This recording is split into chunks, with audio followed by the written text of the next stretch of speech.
that deals with sadomasochism and torture in Japanese pink cinema, but it is very politically motivated, and I suppose one would ask whether this sort of more recent trend in American Western cinema is politically motivated. You know, you could kind of argue it's Soros that sort of deals with sort of issues that are important in terms of America. But I think it's very easy to dismiss a genre because some of the films might seem very unpalatable. But actually what I've learned by watching them is they're rarely what you think they are. If you read a description, you probably wouldn't want to see them.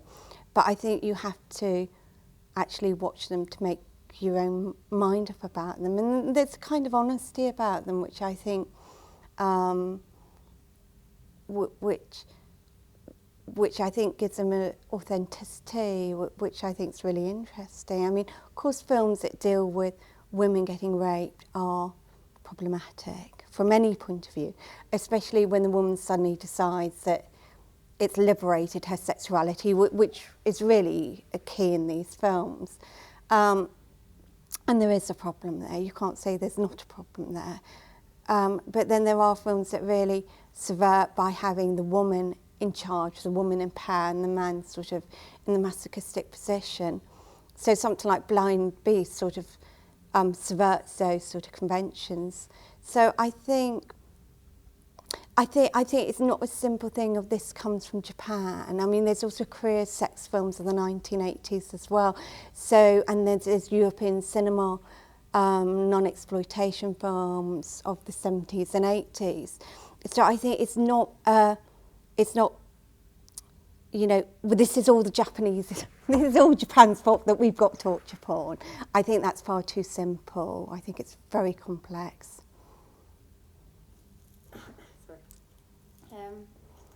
Your past work focuses on the female in East Asian cinema. What do you think East Asian cinema has to offer that Western, mostly American cinema doesn't? I think it tends to be less predictable. I mean, you know, Japanese cinema I mean, for me, it's the most inventive cinema in the world. I can't think of anywhere else you would get a 4-hour film, Sono's Love Exposure, or a film about haunted hair extensions. So I think there's something very sort of inventive about the films, which I think's really interesting to watch when a lot of the horror films are very similar, and they will be because they work upon certain codes and conventions. I think in terms of Korean cinema, which I find really interesting, and especially in the school horror series, is that the women actresses have very rounded parts. They're not sort of the sort of stereotypes that you do tend to get in American horror films or American slasher films. It's much more about rounded characterization and about having some form of empathy for the characters. And I think, you know, Korean cinema does that very effectively. Shadow in the Palace does that very well, but it's not the only film to actually deal with female identity. And men are as likely to be tortured and traumatised in East Asian cinema as women are, and people tend to forget that. Do you think that because you're a Western academic writing on Eastern cinema, that you have this threat of being labelled as an Orientalist? I think it's a real problem. I think you have to work under the knowledge that someone will probably call you that, even if you try not to do that. I think it's very difficult, but it shouldn't stop you doing something.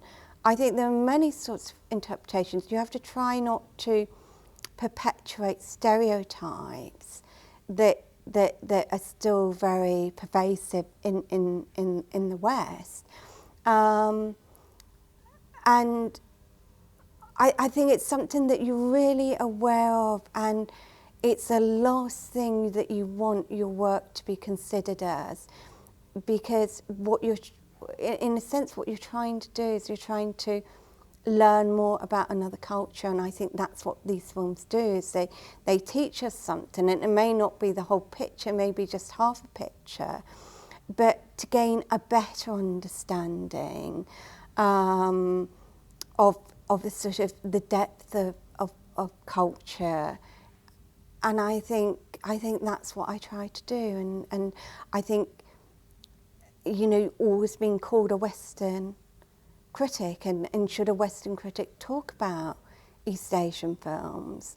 And I don't see why not. I really don't see why not. And I think, you know, the world is full of different interpretations of the same things, but you have to keep it in mind. You can't just, it's like dismissing pink cinema as sort of, you know, oh, well, this is really perverse Japan. This is an example, and we had there's been a couple of TV shows about Japan that have focused on Japan as a strange, exotic place, and I think if I kind of did that with my work, then I would be falling into those sort of traps. But you have to take things on its own terms and suspend whatever judgments you have. And I think it's really important, I do. Do you consider the application of American spectatorship theories to be problematic to East Asian cinema? Very problematic.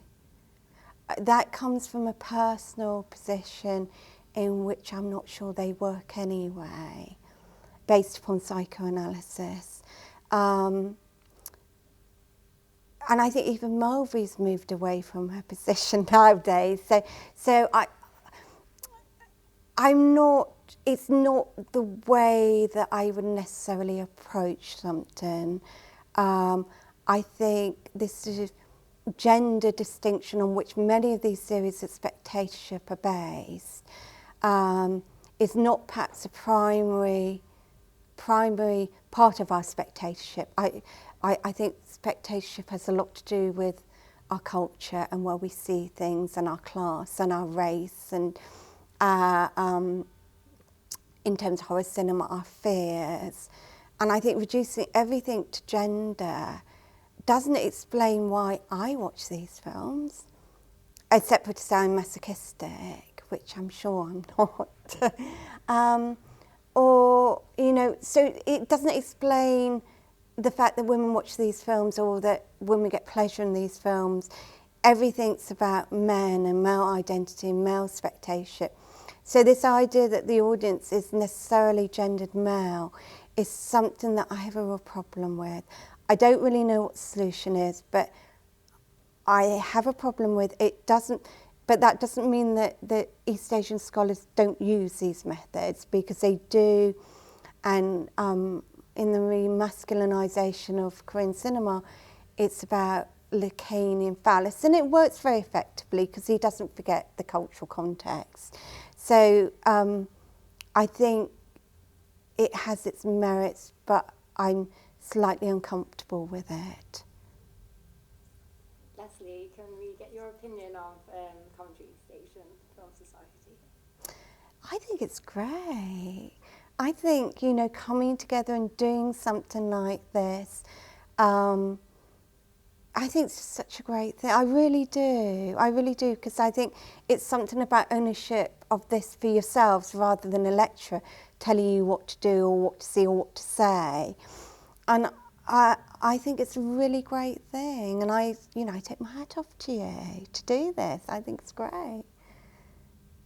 Thank you very much, Colette, for coming in today. Pleasure. It's been a pleasure talking to you. Okay, thank you.